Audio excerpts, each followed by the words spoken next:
Tim, welcome to the Big Lab Podcast. How are we doing? Yeah, I'm good. Yourself?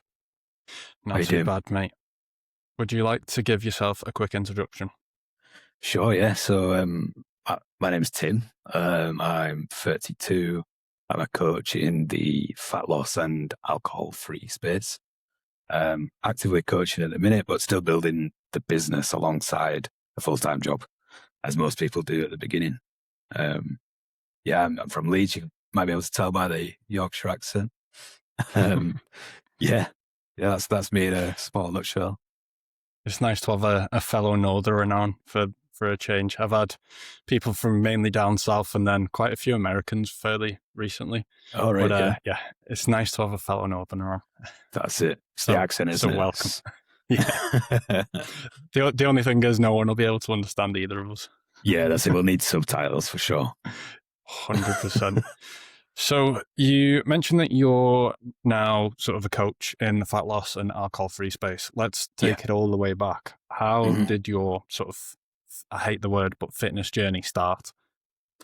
Yeah, so I mean, if I started right back at the beginning, I was kind of Mr. Anti-fitness. Like it wasn't a thought that was even in my head. Like in school, I like skipped PE and stuff like that. It just wasn't something I was naturally good at. So I never bothered, and nobody ever taught me why it was beneficial to do that sort of thing. So it wasn't in my head really. I played football a little bit in school. That's probably about as active as I was.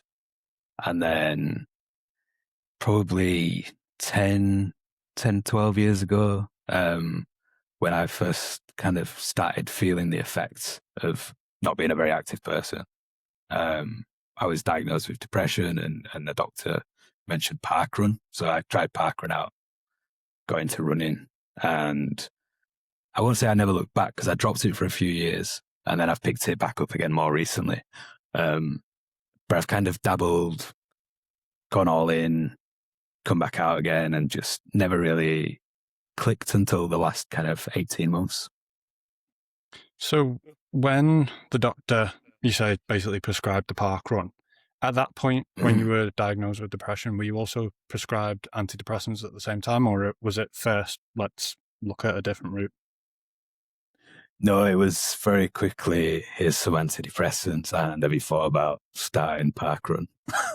Which is a typical, Right. yeah, a lot of people seem to have the same experience. Yeah, I think it's just the NHS route, isn't it? It's very quickly, oh, you've got depression, here's some tablets to make you feel better. And I don't think you're fully told the impacts of them. I've never personally had them, but I know of a lot of people that have. And they say it's quite possibly the worst thing they've ever got on, because then getting off them is a very difficult thing because you're so reliant on this sort of baseline of happiness. Yeah, that's that then it. Yeah. when you come off them, you then start experiencing the ups and downs of life, which is normal. Yeah, absolutely. Yeah. And I've been on a few different ones, and some can make you completely worse. They can amplify some of the stuff that you're already feeling. So yeah, if you can stay away from them, and I'm not saying everyone should stay away from them, they have a place for sure. But there are other options. Yeah, I agree. There's always a place for everything. And I think I've seen like an extract of a study that says that going to the gym is as good as, or if not better than, SSRIs on your mood and mental health. I personally have never came out of the gym in a worse mood than I've gone in. Yeah. Yeah, agreed. Yeah, unless you forget your trainers or something, you generally come out and you got a bit of a buzz around you, right? Yeah, exactly. And like I say, I don't think the full effects of getting on antidepressants aren't sort of told to people at the time. They're just sort of given them and off you go.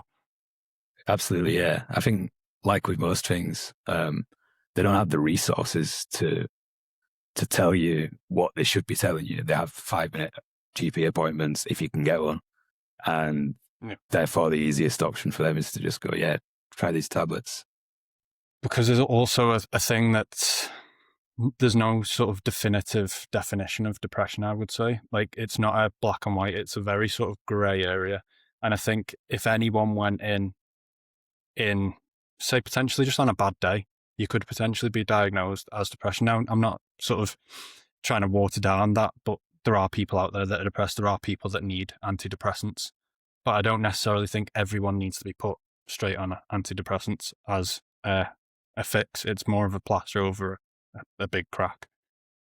Yeah, that's it. Yeah, I think there are definitely much more beneficial ways to work through some of this stuff, and I think they're starting to click on. I would say, I mean, talking like 10 years ago, I would say the initial conversation would be, here's some antidepressants. And now I feel like they've stepped back from that a little bit, but it's too late for some people, isn't it? Like they've already been on those tablets. So, Yeah. hopefully for the younger generation, if they're going through what I went through at 22, for example, then hopefully, they're getting different advice at this point and they don't have to learn the hard Yeah. way.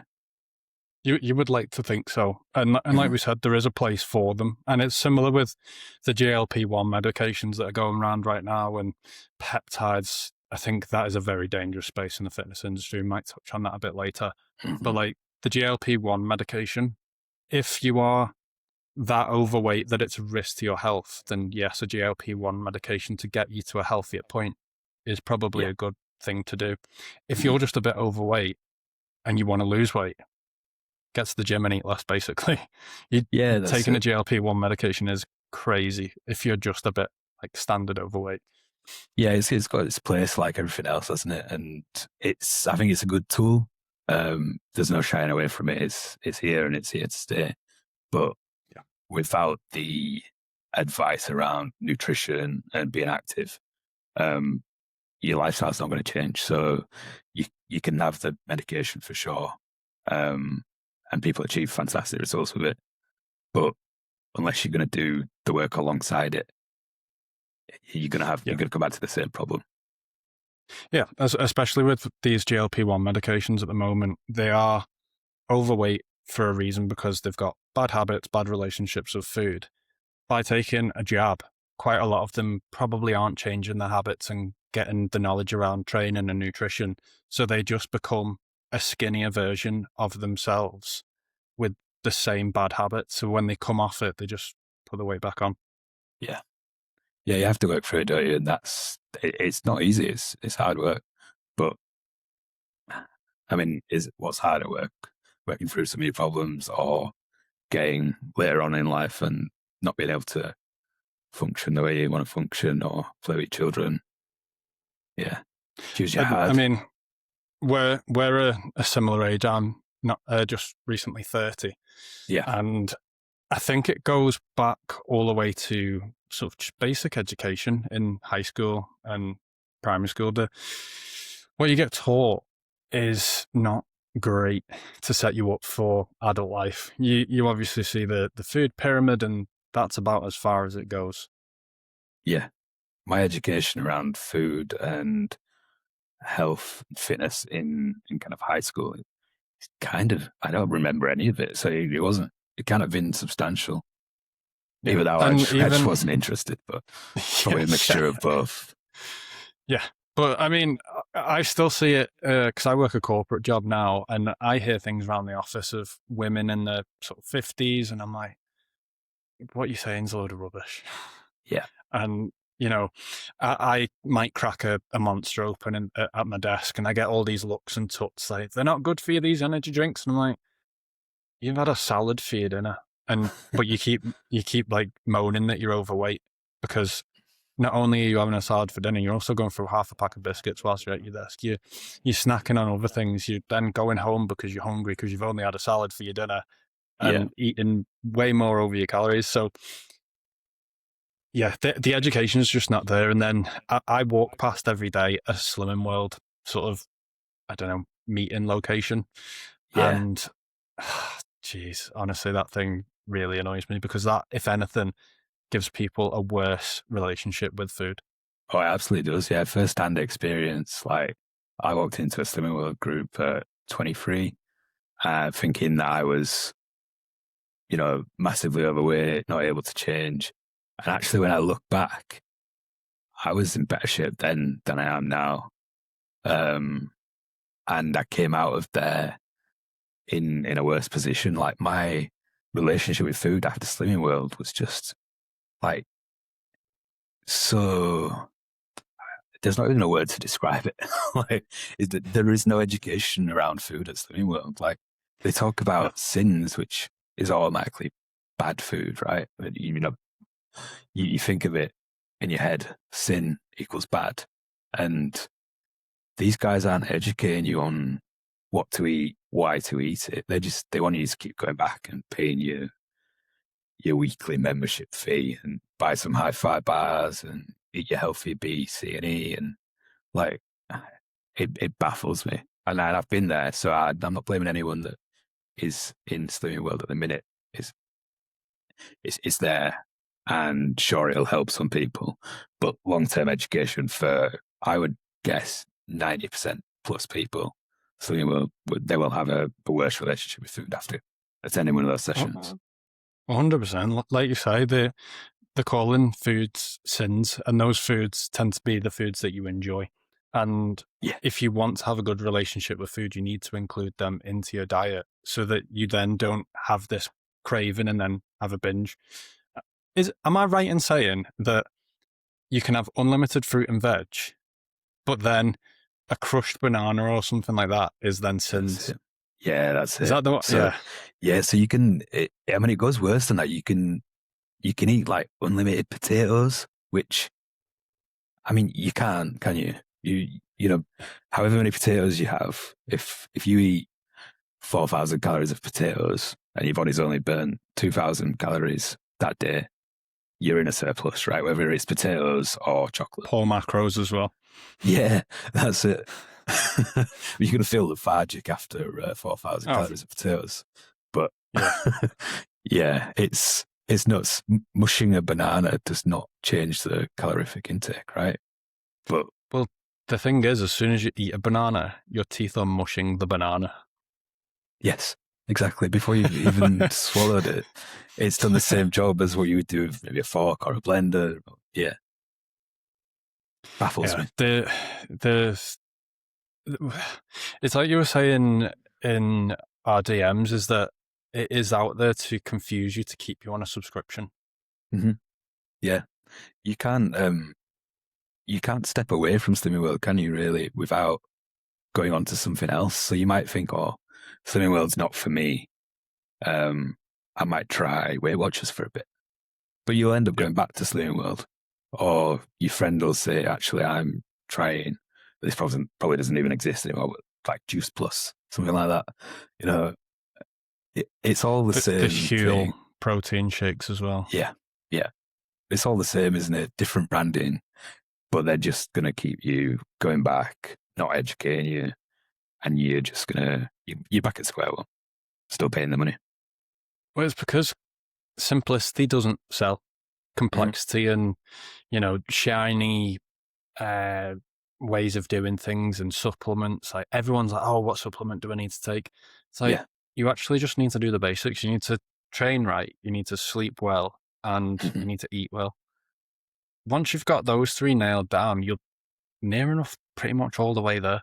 The Yeah, supplements absolutely. then are your 1% on top of that to get you to where you want to be, but they don't have that big of an effect. People think that taking a magic supplement's going to change something. The only real supplements you need for me are creatine, Mhm. protein, and because we're in the UK, vitamin D. Absolutely, the vitamin D. Yeah. I mean, what an awful day's been. I don't know about you, but Oh, it's been absolutely chucking it down. yeah, we need the vitamin D today, especially. 100%. Yeah, it's not great. And to be fair, I thought we were past all this. It seems to be coming back round because Mm. I've been going to the gym since I was 15. So I was there when it was sort of the old bodybuilding.com forums, and there wasn't really that much information out there. You were getting them mainly off like forums and maybe Men's Health magazine or something like that, Yeah. or just some experienced fella in the gym. That was where you got your information from. And even back then, there was a bit of like confusion. There wasn't that much scientific data out there. And then this whole raft of the sort of social media came through. And, Yeah. you had the trend of you need to have your BCAAs, and it's like, Yeah. I mean, you you don't just get really. lost with it, don't Yeah. you? Like what's the next? What's going to come out tomorrow that you need to be taking? That It seems to be peptides, which is yeah. really, yeah, really worrying. See, I know next to nothing about peptides, like absolutely nothing about them. I've heard the phrase kind of bandied around recently, but I couldn't tell you what they are, what they do, any benefits of them.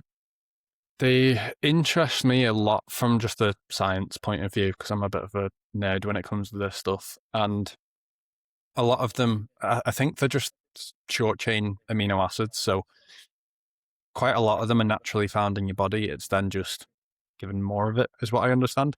Right. Okay. The issue is people are getting these off like the black market on Mhm. like Instagram or, Temu, and they're not regulated. They're sold as research purposes. They're not sold for sort of human consumption.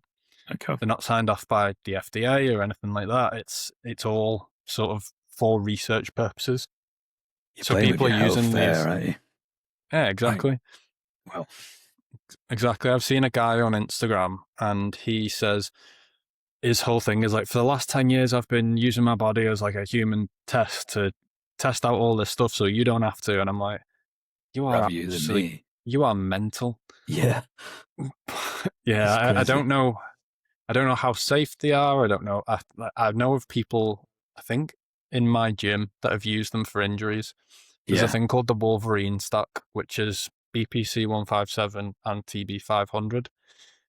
I have no idea how they work. I know BPC 157 is used as um, something for people who have trouble with their gut to help it rebuild the gut. It's called Body Protective Compound 157. Apparently, that's found in your stomach. TB 500, I have no idea what it is, but basically, you put it into an area where you're injured and it just speeds up the recovery process. Have no right. idea how it works, have no idea of the risks, and Yeah. I'm scared of needles anyway, so I probably wouldn't take it. I mean, that's it, isn't it? Like most people won't know this, but there'll be Yeah. people taking it religiously, saying this is the next thing. It's in sliced Oh, bread. You know, yeah. And scary. this seems like a dangerous one, whereas people were just taking shiny BCAAs when I was Mhm. coming through the gym, which are not going to give you any damage or anything like that, really. But now people are injecting stuff, taking tablets, taking inhalers of stuff, and I'm just like, this is going far too far. Yeah, Yeah, I'm not a fan of it, and it's very dangerous, very very dangerous. yeah. So it's not something you want to mess about with, is it? If you're not sure No, what you put into your no, body, not at all. why bother? No, not at all. So let's just go back to when you were around, was it 22? What was the sort of change in your mentality around going to the gym and fitness? Because, like you said, in high school, you were really not interested. Mhm. What was the point where you were like, actually, I need to change something? What was the trigger? Was there a sort of defining moment, or was it a sort of gradual realization that you needed to do something? I think it was just starting to feel better being outside and being active and thinking, actually, this helps me in a way that nothing else really does. Um, so I guess by that I mean when you're outside, you kind of just switch off a little bit, right? Mm. Unless you've got your phone glued to your hand, Yeah. you're gonna feel the benefit of just being outside in nature or exercising, getting your heart rate up. Um, I started to feel like that felt more powerful to me than any kind of SSRIs. 100%, I would agree. I obviously spend a lot of time on social media with all the things that I do with the podcasting, coaching, posting random crap on YouTube.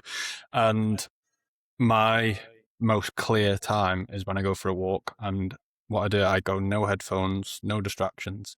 What I'll do, I'll put my phone on my notes app, put it in my pocket. If I have some sort of thought that I need to remember, quickly jot it down in my notes, put it back away, go for a walk. Yeah, And that is the best. I also go so I'm training for a half marathon as well, which is coming up in like 2 weeks.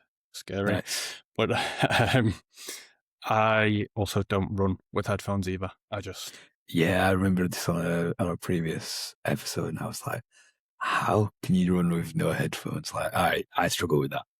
Yeah, But I would also at the same time love to be able to do it because you when can. Yeah. yeah, I know I need to try it more. I ran the Leeds half marathon, as you know, and I had one headphone in because normally I would bang them both in, zone out to the music, but the crowds were just amazing, and I needed to feed off the crowd, like just to get me through. Yeah. Um, so I had one headphone in, bit of music. I kind of had best of both worlds, and thought actually it would have been awesome to feel comfortable running for that distance and not have any music. So maybe that's something for me to try. Definitely. Just start doing it on walks and then build it up to a short run. I've been doing it for years. I do it in the gym as well. Yeah, I like being present where I am. Also, a thing with running, depending on what music you're listening to, it can increase your heart rate and then also increase how fast you're running. So if yeah, you're trying to do like a paced run, the last thing you want on is fast music because then you're yeah, just going to go quicker than the pace. But yeah, it's the thing for me is having no distractions. I'm sat at my desk all day working on a laptop. I've got my Mhm. phone for social media. It's my distraction free time. And additionally, like you were saying, getting out in nature, hiking for me is bliss because you've got no signal on your phone.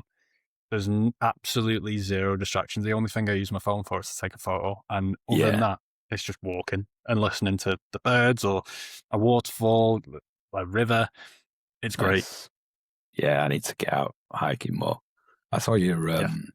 I saw your reel on Instagram about being a sticker in a group chat, and Yeah. that's blown up, right? That has done some numbers. That is the most watched piece of content I've ever posted, and it is Yeah. the most useless. It's always the same. Like the things you think are gonna pop, and you think, "Oh, this is really cool." This, I mean, you get like 2 likes, and then the stuff where you're like, "I'm just being a bit daffy," and you're like, "Wow, people actually Yeah. like this." Honestly, it's mad. Yeah, for reference, for anyone's listening, basically, it's just me sitting down on the side of a hill, mountain, and it says when you get made into a sticker in the group chat and they don't stop using it, and that is it. And it's done 420,000 views. It's crazy. My friend sent me it actually, and I was like, "That's George." It's been forwarded so many times. It's got like 21,000 forwards on. It's ridiculous. I'm like, It's crazy. why can't my actual useful content do this? Why can't my podcast clips do this? That can It's the actually help internet someone. for you, isn't it? Yeah. Well, someone said to me, it's a shame that you didn't have your podcast app on. I was like, imagine that Yeah. 420,000 people would have seen that. That's So difficult. from now on, I'm only hiking in my podcast That's tops. it. Yeah. You'll have to get a woolly hat as Just well. in case. Yeah, I need to get the full branded merch so no one That's can it. miss it. But yeah, it's not great. It is what it is. It's social media for you. It's always That's the it. stuff that you don't want to blow up or don't expect to blow up that blows up. Absolutely. Yeah. Yeah, so coming back to you, basically. Mm. So you started going out more, you started feeling the benefits. What was then the next step of that going from there? I went in kind of peaks and troughs, to be honest. I would go all in to, right, I'm going to walk for, say, 30 minutes before work every day. And if I missed a day, I'd be like, well, there's no point doing it tomorrow. And I was literally, I talk a lot about all or nothing thinking, and that was the epitome of it for me. Like, if I wasn't doing it all perfectly, then I wasn't doing it at all. So I Yeah. spent a long time going all in, um, making sure I was getting outside every day, eating really well. But the moment I had something bad, going back to sins, for example, I was like, nope, not doing it. So yeah, it took me years to get out of that mindset of actually, you don't need to be perfect. Yeah. But you're not the only one that struggles with that sort of putting your identity to, I go every day to do this, and if I don't, then I'm a failure. Mm-hmm. I've said it quite a few times on recent podcasts as well. It's not about going from 0 to 100. It's about going from 0 to 10. And once those habits are nailed, then you go from 10 to 20. And once that's Yeah, nailed, you go to 30 to 40 to 50. And maybe it's 6 months down the line then you're a completely different person. Yeah. Don't try and go from maybe going the gym once a fortnight to 5 times a week. You might Yeah. do it for the first week. After week 1, your body is going to be absolutely killing you because you're not Yeah. used to that volume. You're going You're to have just the going to worst hate it, DOMs. aren't you? Exactly. And then the next week, you might go 3 times. And before you know it, you're back to once a fortnight because you've gone too quick, too soon. People, this is the thing, people don't have that sort of delayed gratification, and they don't have the patience and consistency to be able to do these slow bits of work for a long Yeah. period of time. They just want the instant results now. Well, we live in a world that gives you instant stuff, right? So if you want something delivered to you the next day, or you go on Amazon and you might even get it the same day now. Like there's no long-term picture in a lot of people's heads, and I'm guilty of it as much as anyone. Like if you aren't intentional about what you're doing every day and why you're doing it, then you're gonna fall apart. Yeah, exactly. We live in that sort of instant world. Like you say, you can get an Amazon delivery sometimes same day. You can get food at your door in 20 minutes. Yeah. Everything is in an instant. You can have an Uber outside in 5 minutes. Unfortunately, health and fitness doesn't work that way. For most No. people, you didn't become overweight in a couple of weeks. It was 6, 12 months, maybe even years. Yeah, So absolutely. why would you think that you can then go from being overweight to fit in a couple of weeks, couple of months? Yeah. It would be a nice world, wouldn't it? But It'd be great, yeah. But unfortunately, yeah. I mean, it would, Exactly. right? I'm saying that, but on the other side of it, it wouldn't, because the amount of work you put in, and yourself, you're not training for a half marathon, training for anything, the satisfaction you get at the end of that is worth all the training. And if you were just able to go out and run a half marathon tomorrow and no training, I mean, it wouldn't feel as good, would it? Yeah, well, exactly. There's a lot of people as well that struggle with post-event, not depression, but post-event come-downs, because they build it all up to this one day, and then they do it, and they're like, "Oh, that's it. It's done.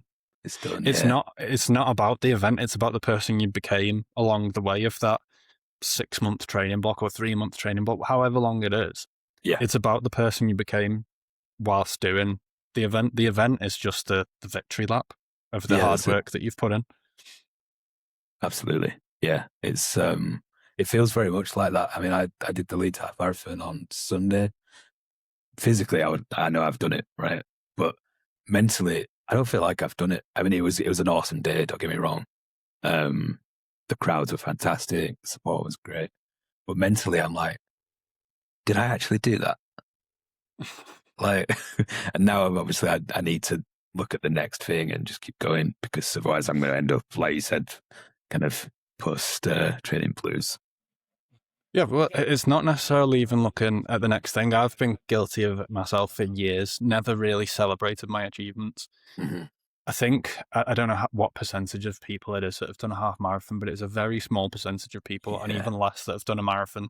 So you should celebrate the fact that you've even done it. Absolutely. I think I've seen a lot of posts recently as well about what is becoming a normal in the fitness space. Yeah. Like, it's almost being glorified that a half marathon isn't that far anymore. And it's now, it's a marathon or it's an ultra. Like, that you're seeing crazier and crazier things on social media that people are like, oh, well, I can only run 5K or I can only run 10K.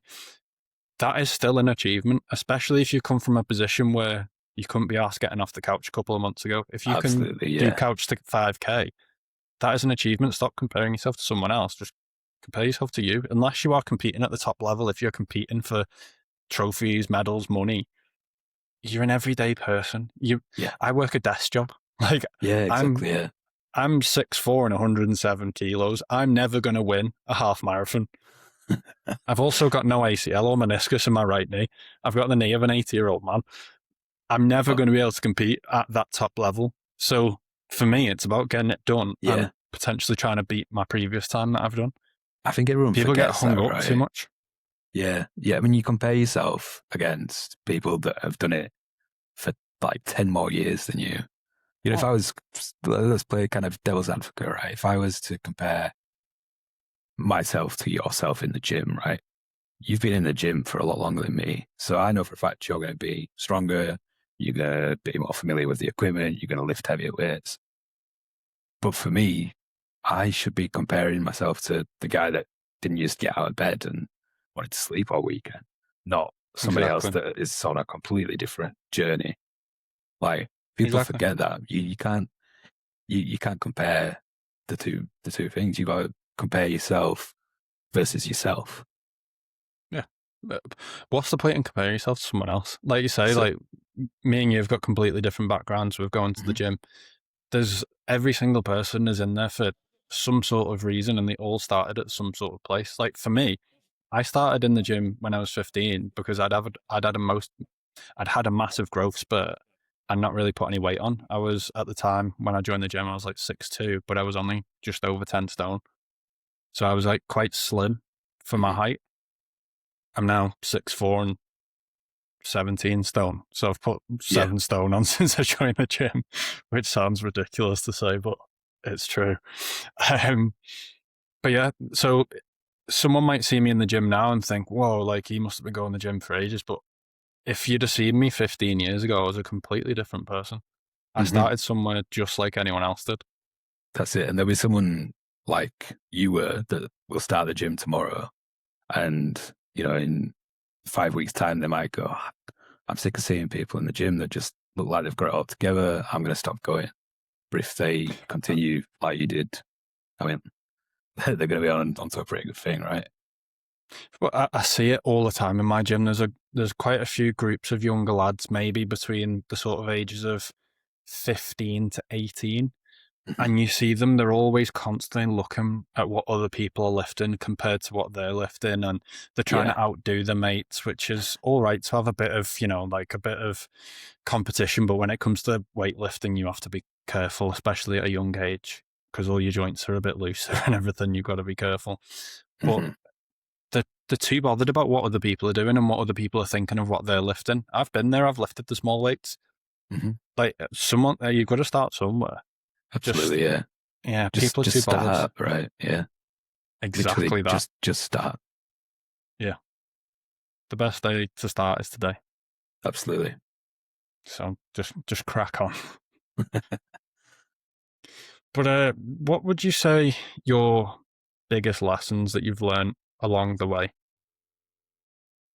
I think that you, you need to be, and this sounds, honestly, for a man to say this, I think this feels a bit vulnerable, right? But you need to be kind to yourself. If you had a friend come to you and say, look, I'm dealing with this at the minute, what advice would you give that friend? And then give that same advice to yourself.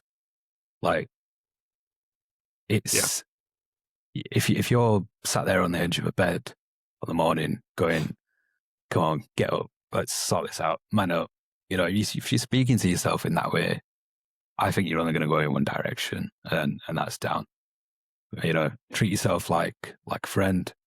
Um, you know, focus on small wins, and I think you'll wake up one day and you'll be like, "Wow, shit, this is what we've built. This is what we're building."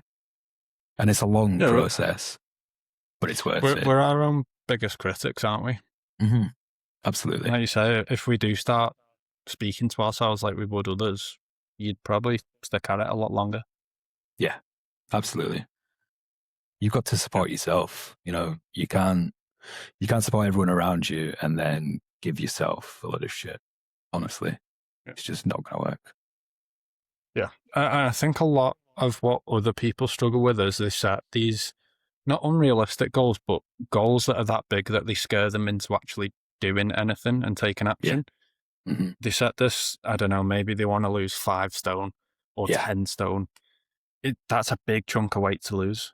But if you Hmm. just chop it down into 3 5 pound chunks, you've Yeah. got loads of little milestones to tick off along the way, and you get that little dopamine kick every time you do it. You could put a chart up on your wall and go, right, I'm 5 pounds down, tick, Yeah. ten That's it. pounds, tick. Before It's you know not it, about, you're racking it up, aren't you? yeah, exactly. It's not about this big, scary target. Don't set the big, scary target, but Mhm. chop it down into smaller, manageable chunks, and you will stick at it a lot longer because you'll Yeah. get those little kicks every time. That's it. You just got to you see it as a little bit of a reward, right? So you're like you said, get here, right? What's next? Get here. And you've just got to keep going because nobody's the finished product, right? And anybody that tells you they are or pretends that they are, I mean, they're lying. It's But the not thing true. is, once you get to where you want to be, it's about maintaining it then. Yeah. The work's not done. The work's never done. No. Yeah, I mean, you'd be bored, right? If you say you wanted to lose 3 stone, you got the 3 stone off, and then you were like, right, I'm done now. Just sit back and relax. I mean, you're gonna fall into bad habits if you just completely stop what you did to lose that 3 stone. And also, B, you're just gonna be bored. Like, what am I working towards? What gets me out of bed in the morning? What gives me the fire in my belly to go, right, let's have it. Yeah. Yeah. And we touched before on bad education on nutrition. Mm-hmm. What did you do in order to gain that knowledge around nutrition? How did it happen? What have you done? Did you get help off someone? What was the process? Yes, I've had a few coaches that have helped me along the way. So I had 2 really good fitness coaches. They taught me different things. So my first coach helped me a lot physically in the gym, lifting weights, and kind of, I would say it was like a beginner introduction to the gym for me back then. So that made me feel more comfortable about going in the gym. And then nutrition wise, it was kind of, calorie goals, protein target. It's something I understood in terms of, you need to burn more calories than you consume to lose weight. But I never took into account the extra calories that you would burn just by doing stuff like NEAT, your steps and stuff like that. Therefore, I would have been trying always to be in this unrealistic calorie deficit where I was like, right, I need to have 1,500 calories a day. And then I'd do that for a few days and I'd be like, yeah, I'm starving, so I'm going to have this or I'm going to have that. Whereas, that coach taught me the fact that you need to take that sort of stuff into account. And by increasing your step target and, actually exercising, you're not giving yourself more calories than to just go and eat them, but it makes the journey a little bit easier, right? Because you're not having to be on these skeleton calories that you're just going to be walking around like a zombie all day. Yeah, the trick is to eat as many calories as possible while still being able to lose weight. Absolutely, yeah. And I would say out of those calories, like, eat something you enjoy, right? I'm not saying have a takeaway every day, but like, if you want a bit of chocolate, and I've said this to quite a lot of clients actually, right? If you're wanting to have a small bar of chocolate, instead of eating loads of fruit and then having the small bar of chocolate anyway, just eat the small bar of chocolate, because if you've had all the fruit on top of that, you've added on the calories. Like, have what you want within reason, and then you're not going to keep coming back and going, I'll have this, then I'll have this, and actually I'm just going to have it anyway. Yeah, it's all about balance. We've still got to have stuff in there that we enjoy. And if you can work it into your calories, it's going to be a lot more sustainable in the long run. Because if you're on a calorie target and all you're doing is eating sort of healthy, nutritious foods, and you're not having, say, like you say, like if you like a chocolate bar every now and again, if you're stopping yourself from having a chocolate bar for weeks on end, what are you going to want? You're going to want that chocolate bar. It's like telling a kid, isn't it? Like, as soon as you say they can't have something, that is the thing that they want the most in the world. Yeah. It's the same with adults. We're still just big babies.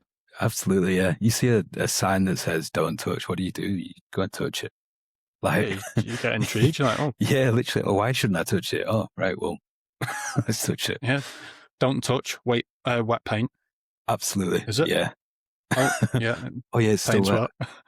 Yeah, exactly. Yeah, literally, it's the So mind. if you Isn't allow yourself to have the chocolate bar, it might not even be every day. It might be every couple of days. If you just get something that you enjoy in there, it's going to be a lot more sustainable than stopping yourself from having anything that you enjoy, Yeah. especially if someone called it a sin. Well, that's the problem, right? Is talking to people about this sort of stuff. I mean, the common message is I I have like this really bad relationship with food where I'm not allowed this for this reason.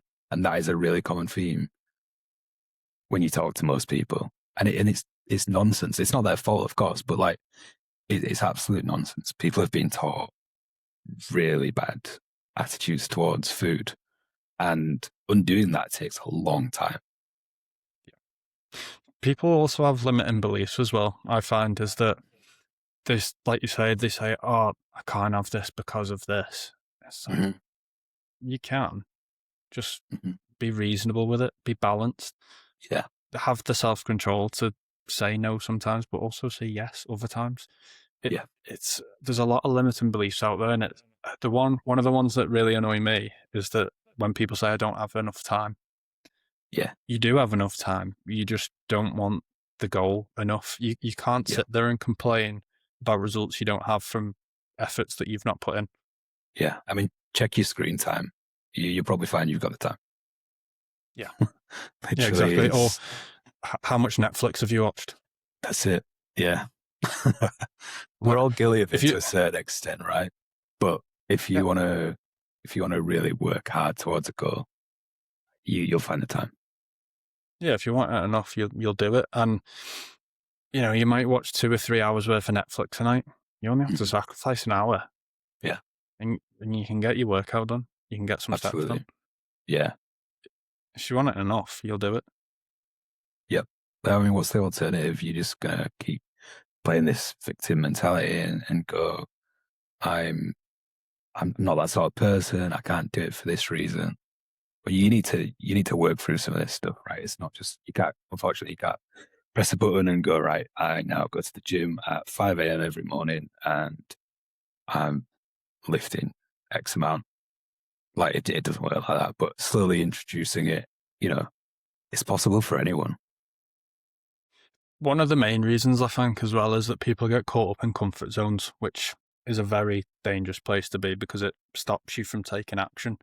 And if people had a little bit of discomfort in their life, they would get a lot closer to the goals that they want. It's often the stuff that we're not doing that is the things that we need to do in order to achieve what we want to achieve.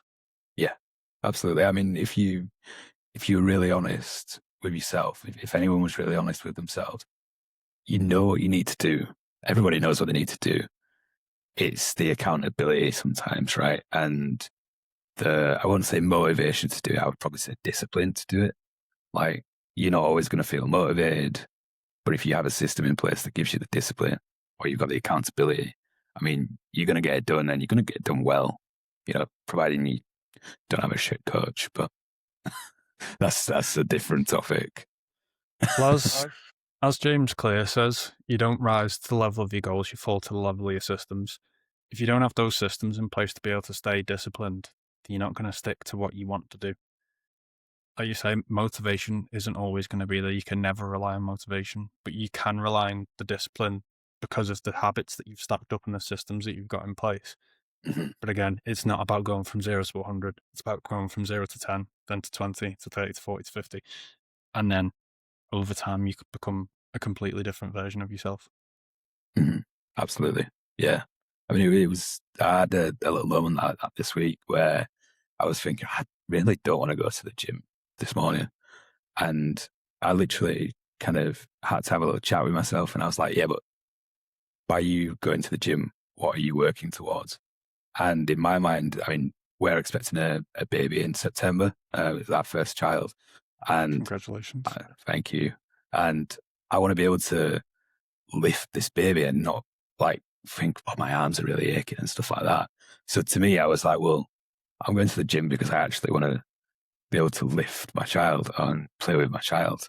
Like, Just and unlimited bicep curls and front yeah, well, raises. that's it. Yeah, literally.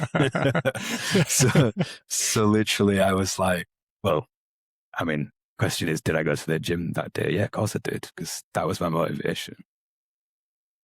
And Yeah. then sometimes you need to remind yourself why, or you need someone else that can remind you why.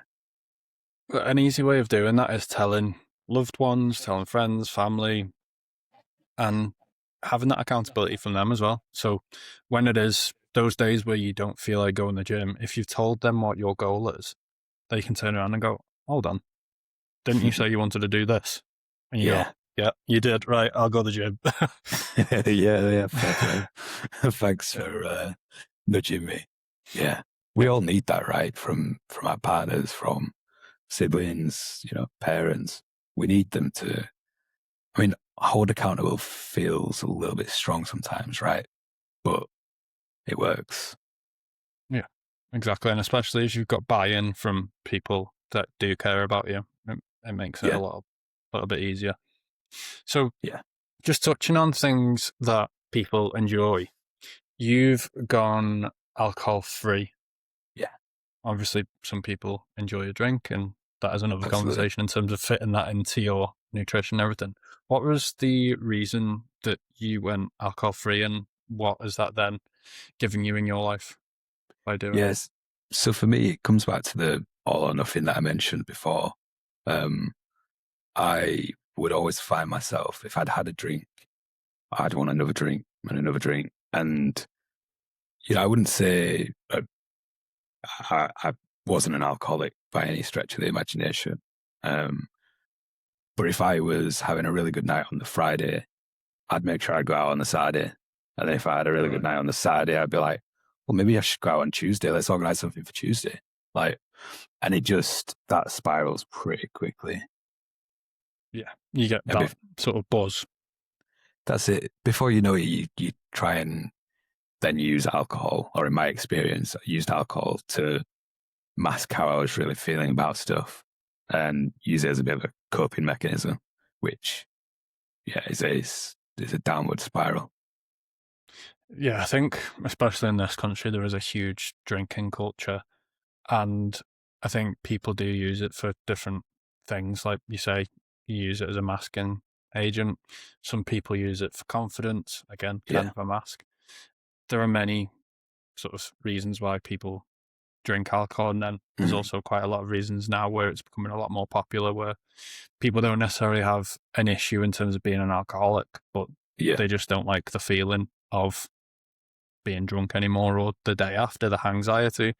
Yeah. And what have you seen change in your life since you stopped drinking? I used to use it for confidence for sure, right? But then the days and weeks after, I would feel this kind of anxiety. I think I used to use the term like beer fear. I'd message my friends saying, "Oh, really bad beer fear," and it sounded like complete nonsense, right? But I would sit in my house on my own, curtains drawn for like 2 days on end after having a really heavy session. Um, and for a kind of 20-something-year-old lad, as I was at the time, that's not healthy. And then that's when you start to eat the bad food. You start to binge eat, and like I say, you just go down from there. Really, Yeah, and I guess as well, it wasn't a good mix with you being diagnosed with depression, taking antidepressants, with beer being yeah. a depressant in itself. I can't imagine that helped any of the situation that you were going through at the time.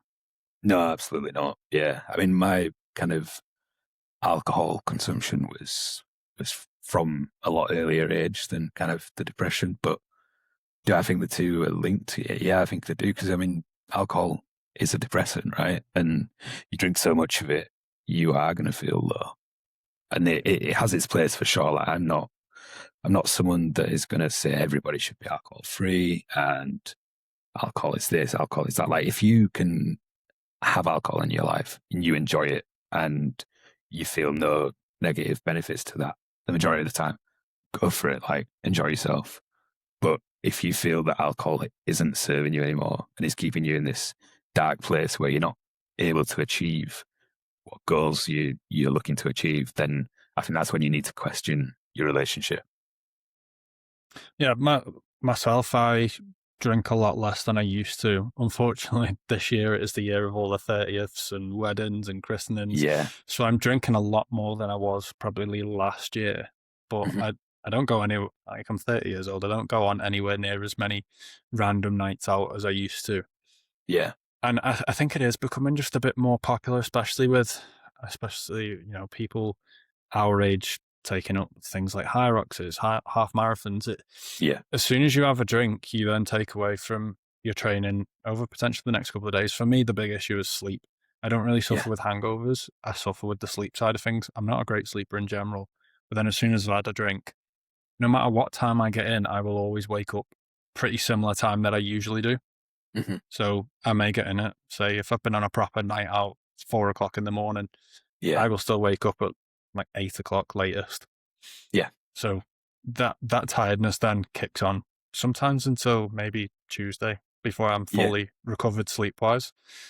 It's just not great when you're It training for things has, like half marathons. yeah, I mean, it has such a knock-on effect, doesn't it? Like, if alcohol is interrupting your sleep, and sleep is one of the most important things, right? If you're Mm. if you're gonna then have 4 hours sleep instead of 8 hours, you're gonna on that Tuesday you mentioned, you're gonna maybe choose to have an unhealthier lunch, or you might, depending on where you work or the culture, you might choose to have a pint at lunchtime. Um, Yeah. Go out that night, organize something for the Friday. Not everyone falls into these patterns, but I do think it's pretty common, and we've moved away from it. I think slightly. Our age group questions it now. There's a Yeah. lot. There's a lot of intent now. It's am I doing this and does it serve me, rather than I'm just going to do this because everybody else does it. We seem to Yeah. think about that a lot more now. I think that could just I think be. Sorry, go on, mate. no, go on, carry on. No, I was just going to say some of that could be us just getting a little bit older, but I feel like the facts and the figures around the younger generations not drinking at all is kind of part of a bigger shift. Yeah, I would definitely say it's sort of our generation and younger because the older generation still seem to drink as much as they used to. There's Yeah. not that big of a shift in, people like our parents' age. Mhm. Uh, what I would say though is that obviously the price of alcohol, I think that is having a big impact. Like Yeah. you can't really get a pint now for less than, if you get one for less than £6, you're in a fairly Yeah, cheap that's it. place, which is absolutely mental to say. Because Yeah. around COVID times, I remember the pub I used to go to when I was a kid, it was literally up the road from mum and dad's. It's crap now. The pints are rubbish. That's the reason I don't go anymore.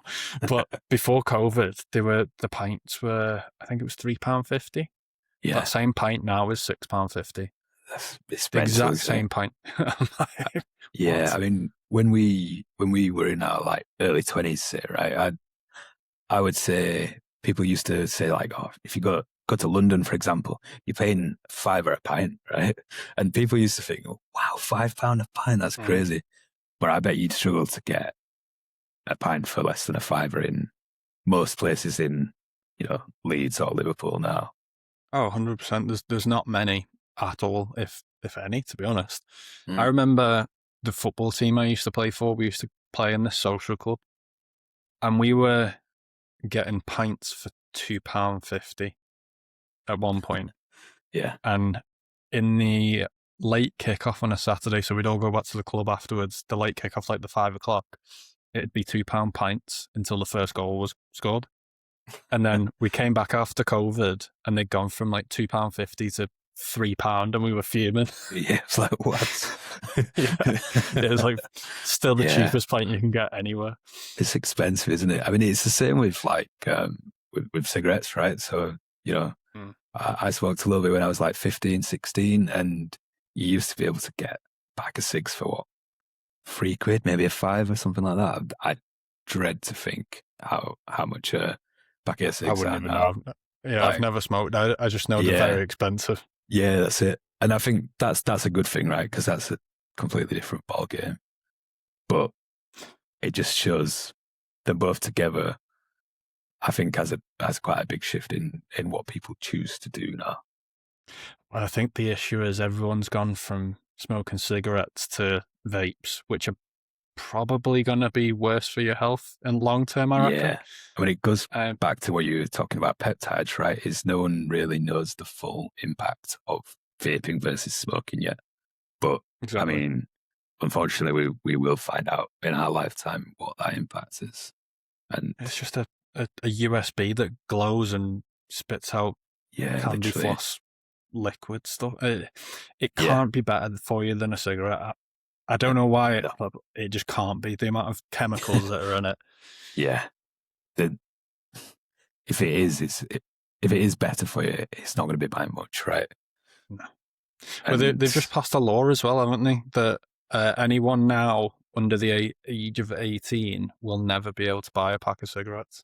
yeah, I've seen that. I'd be interested to see how they're going to implement something like that. Like, I guess it'll be because similar to buying alcohol, won't it? They'll just check your ID, and if it's got, 2008 on it, you won't be able to buy yeah, I them. mean, yeah, but I think with stuff like that, I mean, how do you get alcohol when you're underage? You get someone to go and buy it for Well, you, right? And there's always ways, but it'll reduce it yeah, at least. oh yeah, absolutely, it's a good thing.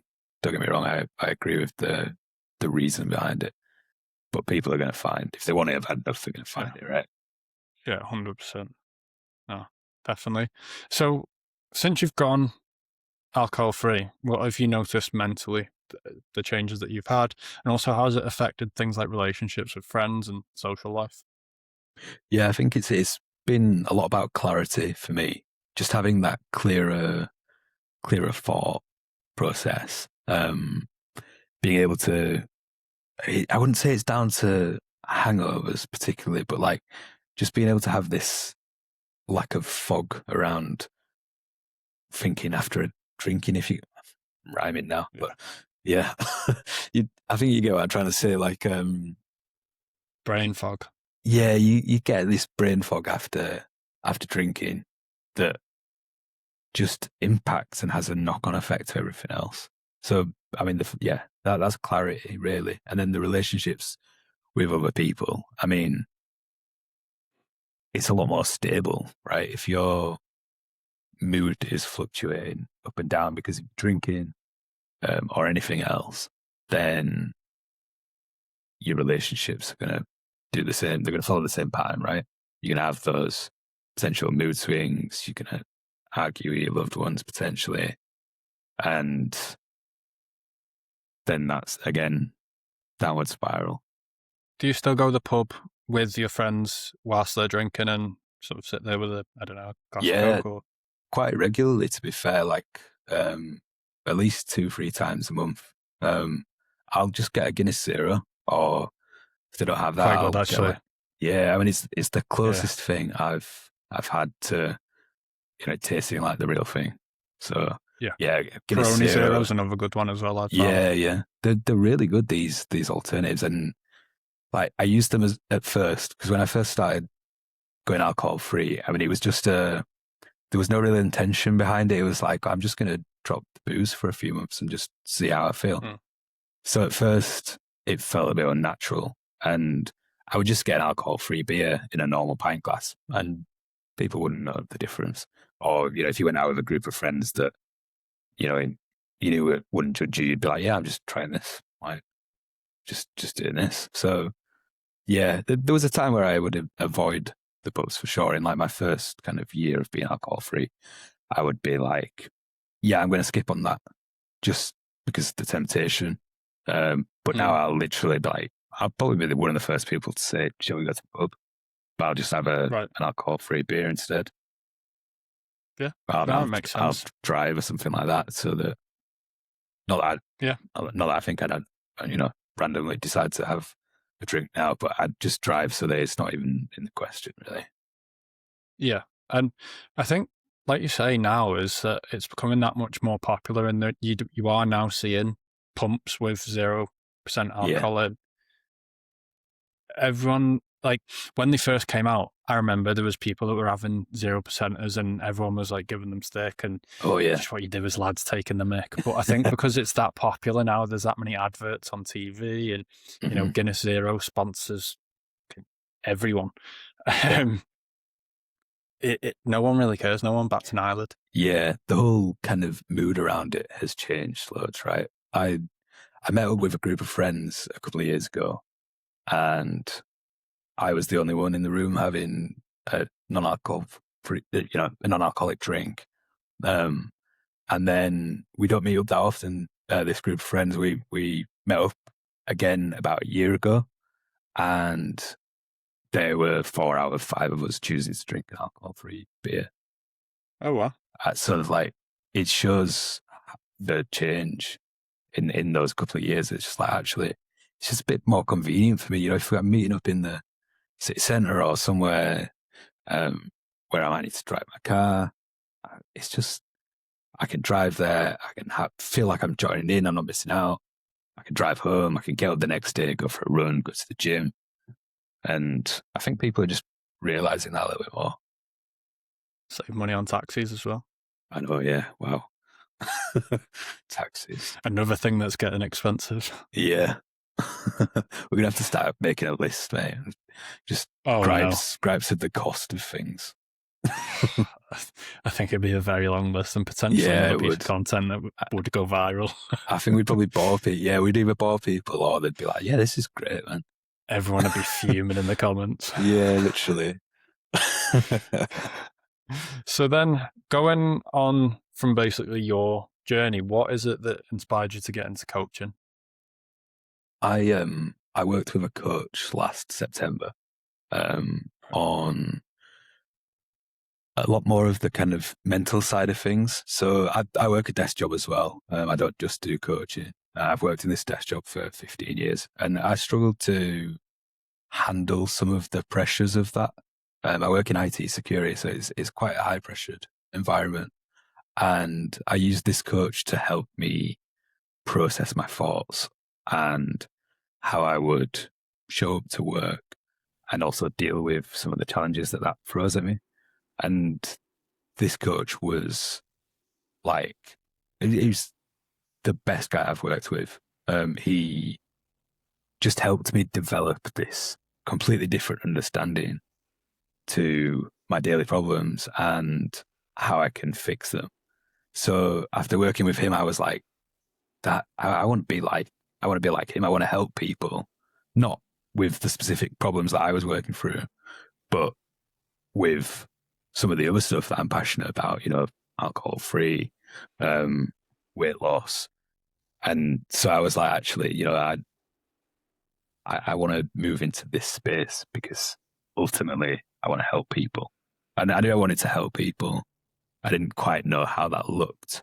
And that's kind of taken on a few different forms so far. And it's kind of rolling into now actively being able to coach people and help them turn around their life like I feel like I've turned mine around. Oh, that's really good thing to do. So you would say that it is more of a mental thing that the coach helped you with Yeah, than the absolutely. actual going to the gym and that side of things. It was more the actual mental side rather than physical. Yeah, that's it. Yeah, it was kind of so this coach is a coach for introverts. It's quite niche. Right. He helped me with kind of public speaking, confidence, processing some of my thoughts, being intentional about my time. And he just helped me get from a place where I was like ready to just go stack shelves at Tesco to avoid like a corporate life to actually, how can I use this corporate life and this job to benefit me in other areas and use this income from the corporate job to channel some of my kind of passion projects, which is obviously what I'm working on now. I know the corporate world all too well as well. Yeah, it's I've been in it for coming up to 12 years.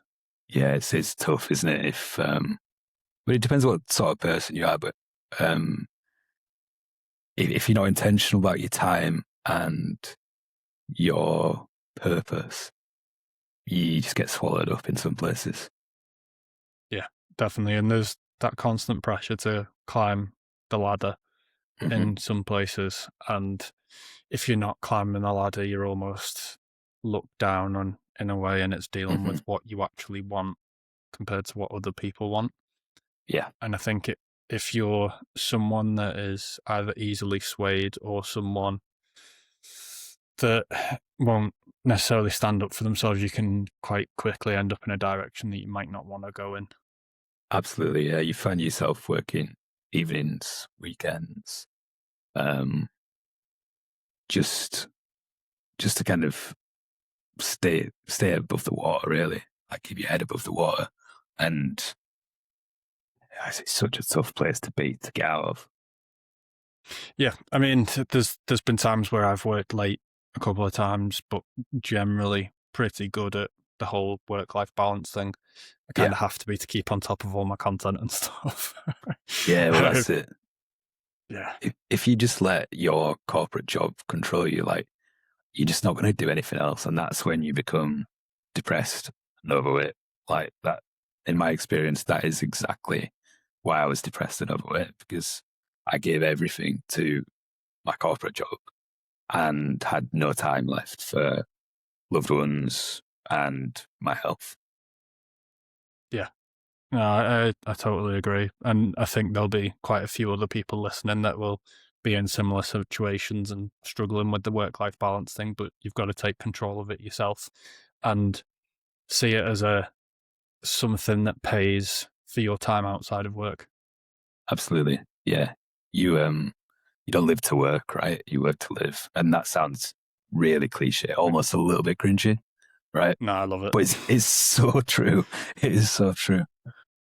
Yeah, no, 100%.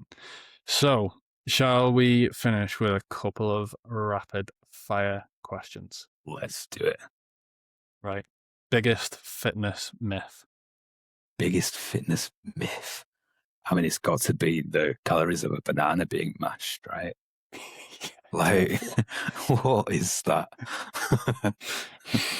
Yeah, That's not that my is a bad thing. one. No, that yeah, just sins in general is Yeah, a that's it. myth. Yeah. Most overrated trend. Most overrated trend. Wow. These are meant to be quick fire questions, right? Yeah, I'm quickish. struggling for an answer. Quickish. I will go for quickish. Overrated trend. I would say it would have had to have been like Juice Plus or whatever that was. Like thinking that a drink I don't even know what was in it. Thinking that a drink is going to help you magically lose weight while changing absolutely nothing else. Yeah, It's they are just awful. it's just Meal nuts. replacement shakes, I disagree with in general. Yeah, yeah, that's it. I mean, like with everything, I'm balanced. It has a place, right? If you want a quick shake, go for it. But it's not a magic bullet. No, There is no not at magic all. bullet. No. Long, hard, boring work. That's it. Yeah, the boring work. Most underrated habit. Most underrated habit. Not having your phone in the bedroom. Like I don't have my phone in the bedroom. I charge it in my office, um, and I put it down usually after like 9 o'clock most nights. I aim for that every night. I miss some nights, but that's the aim. I saw a meme the other day. It was that the half an hour scrolling in my bed at night is the best 3 hours of my night. That's spot on though, isn't it? Like because you It's find so yourself easy to fall down yourself a rabbit into it. hole. Yeah, like my Yeah. wife went out on Friday night, just as a quick example, right?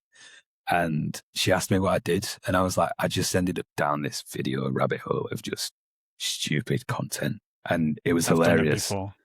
But I mean, it was like 5 hours of just nonsense, and Absolute yeah, rabbit hole of the what what century, that one. what can I have done with that time? Like, I dread to think. I'm just gonna forget that ever happened. I think Yeah, I would. Move on. that's it very quickly.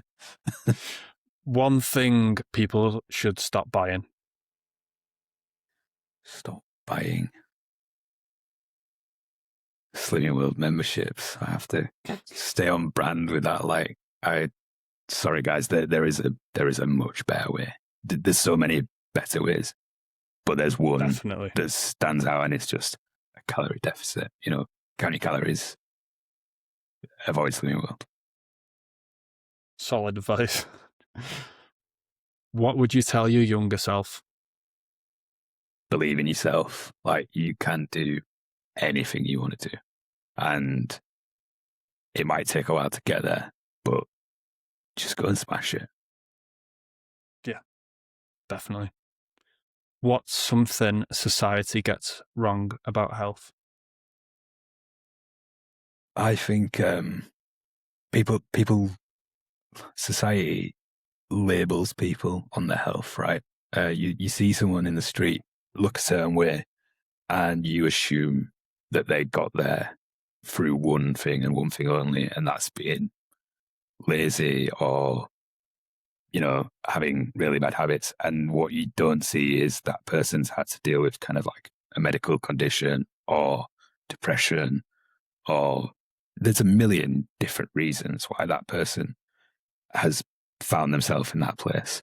And I guess the kind of message I'm saying there is just don't judge a book by its cover. Like, you don't know that person's story.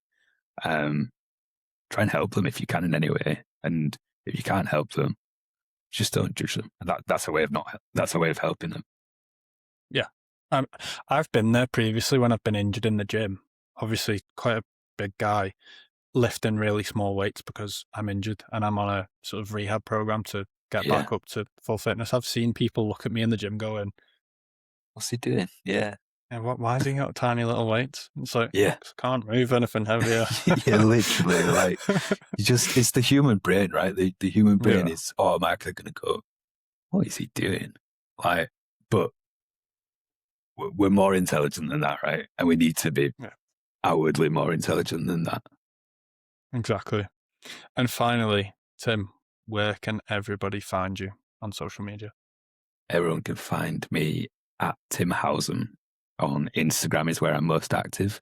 So I have a bizarre surname that most people would say is Housam or Hausman, or I've had Hussein before.